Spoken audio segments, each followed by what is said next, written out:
70वीं BPSC की PT परीक्षा के पहले पटना में भारी बवाल हो रहा है। पुलिस लाठियां चटका रही हैं और छात्र डटे हुए हैं। अभ्यर्थी विरोध कर रहे हैं नॉर्मलाइजेशन का। हालांकि आयोग ने स्पष्ट कर दिया है कि वो नॉर्मलाइजेशन की प्रक्रिया नहीं अपना रही है। तो फिर आखिर क्यों ये विवाद हो रहा है? नमस्कार, दर्श न्यूज में आपका स्वागत है। मैं हूं अनुराग।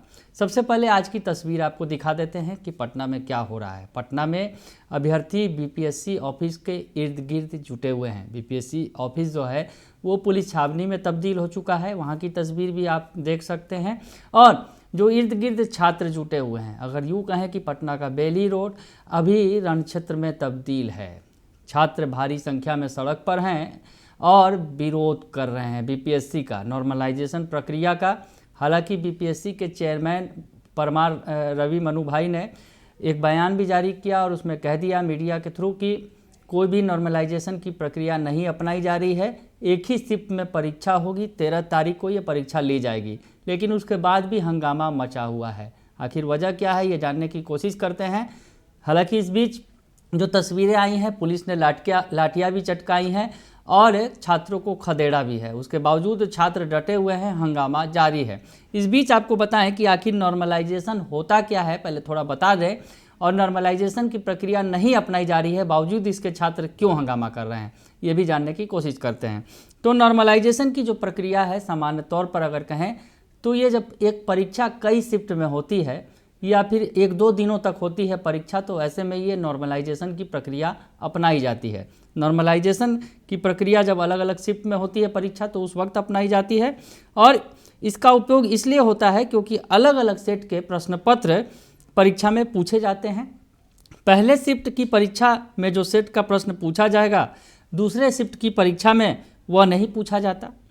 प्रश्न पत्र में प्रश्न अलग अलग होते हैं। ऐसे में परीक्षा आयोजित करने वाली संस्था यह तय करती है कि किस सेट के प्रश्न पत्र को हल करने में अभ्यर्थियों को सरलता महसूस हुई और किस में कठिनाई महसूस की गई। संस्था जिसे तय करती है, यह प्रश्न पत्र सेट आसान था, उसमें अभ्यर्थी जितना अंक हासिल करते हैं उसमें 2 से 5 अंक कम हो जाते हैं। जिसे कठिन समझती है, उसमें अभ्यर्थी जितना अंक हासिल करते हैं उसमें 2 से 5 अंक जुड़ जाते हैं। तो आप समझ गए होंगे कि नॉर्मलाइजेशन की प्रक्रिया क्या है। नॉर्मलाइजेशन दरअसल जब कई शिफ्ट में परीक्षा आयोजित की जाती है, अभ्यर्थी बड़े पैमाने पर होते हैं, तो वैसे स्थिति में मजबूरी होती है जो संस्था होती है उसकी परीक्षा लेने की।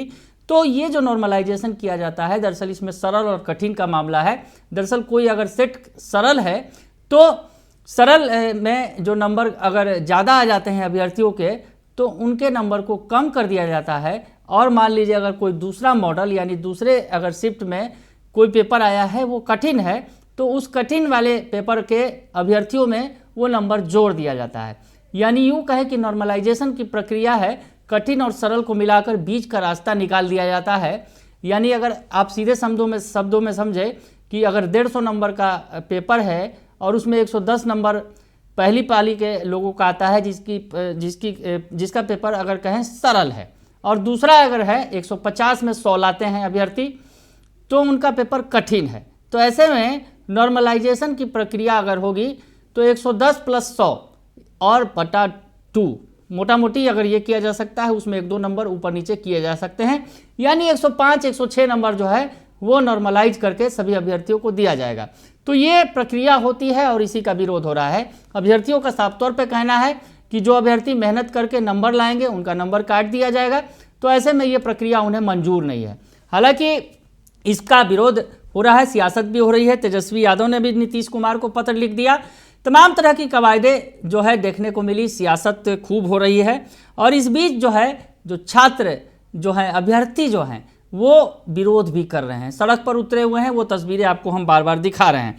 तो ऐसे में ये अभ्यर्थियों के साथ तेजस्वी यादव जो नेता प्रतिपक्ष हैं वो हैं, उन्होंने मुख्यमंत्री नीतीश कुमार को पत्र भी लिखा और कहा कि बीपीएससी के अभ्यर्थियों की डिमांड के साथ वो पूरी साथ खड़े हैं उनके साथ। और आयोग की प्रीलिम्स परीक्षा होने जा रही है। अभी तक अभ्यर्थियों को परीक्षा पद्धति की जानकारी नहीं है। अभ्यर्थियों को अभी तक यह पता नहीं है कि नॉर्मलाइजेशन लागू होगा या नहीं। तो खैर बीपीएससी ने ये क्लियर किया। बीपीएससी के चेयरमैन ने ये बताया कि हम नॉर्मलाइजेशन प्रक्रिया लागू नहीं करेंगे, कोई भी नॉर्मलाइजेशन नहीं होगा, परीक्षा एक ही पाली में होगी, एक ही दिन होगी। लेकिन विरोध आखिर क्यों हो रहा है? विरोध की वजह दरअसल है जिस तरह से मॉडल प्रश्न पत्र की बात की जा रही है कि कई तरह के मॉडल प्रश्न पत्र बनाए जाएंगे बीपीएससी के द्वारा, यानी जो पेपर लीक जो हाल के दिनों में अगर कहा जाए बड़े पैमाने पर कई परीक्षाओं के पेपर लीक हुए हैं, उसको फुल प्रूफ व्यवस्था करने के लिए बीपीएससी ने पिछले दिनों कहा था कि कई मॉडल प्रश्न पत्र तैयार किए जाएंगे और उसके आधार पर परीक्षा ली जाएगी। तो बात फिर वही आ गई, अगर मॉडल प्रश्न पत्र तैयार किए जा रहे हैं और अलग अलग अगर प्रश्न पत्र तैयार होंगे तो फिर तो घूम फिर कर नॉर्मलाइजेशन आ ही जाएगा, यानी कठिन प्रश्न और आसान प्रश्न पत्र को मिलाकर एक नॉर्मलाइज नंबर निकाला जाएगा और उस आधार पर छात्रों को पास किया जाएगा। तो फिर प्रक्रिया वहीं के वहीं है और यही जो विरोध है किया जा रहा है बीपीएससी के द्वारा। बताया ये जा रहा है कि बीपीएससी के जो अभ्यर्थी हैं सड़क पर हैं और उनका कहना है कि ये जो योग्य अभ्यर्थी हैं उनके साथ अन्याय होगा, जिन्होंने मेहनत किया ज़्यादा नंबर लाए और उनके साथ नॉर्मलाइजेशन अगर लागू किया जाएगा तो ये उनके साथ पूरी तरह से अन्याय होगा और इसी का विरोध सड़क पर हो रहा है। तो खैर, ये जिस तरह से बीपीएससी ने सफाई दे दी, सुलह कर लिया और कहा कि ऐसी कोई नॉर्मलाइजेशन की प्रक्रिया नहीं अपनाई जाएगी, लेकिन मॉडल प्रश्न पत्रों की जहां तक बात है, अगर 4 किस्म के प्रश्न पत्र जारी किए जाएंगे तो उसमें फिर तो सवाल खड़ा होगा ही कि आखिर फिर घूम फिर कर बीपीएससी नॉर्मलाइजेशन की प्रक्रिया अपनाएगी ही। और ये जो तमाम जो छात्र हैं, अभ्यर्थी हैं, छात्र नेता हैं, वो इस आशंका को जाहिर कर रहे हैं और सड़क पर हैं। हंगामा जारी है बीपीएससी 70वीं की पीटी के पहले। बने रहिए दर्श न्यूज के साथ, तमाम खबरों से आपको अपडेट रखेंगे। फिलहाल के लिए इतना ही, धन्यवाद।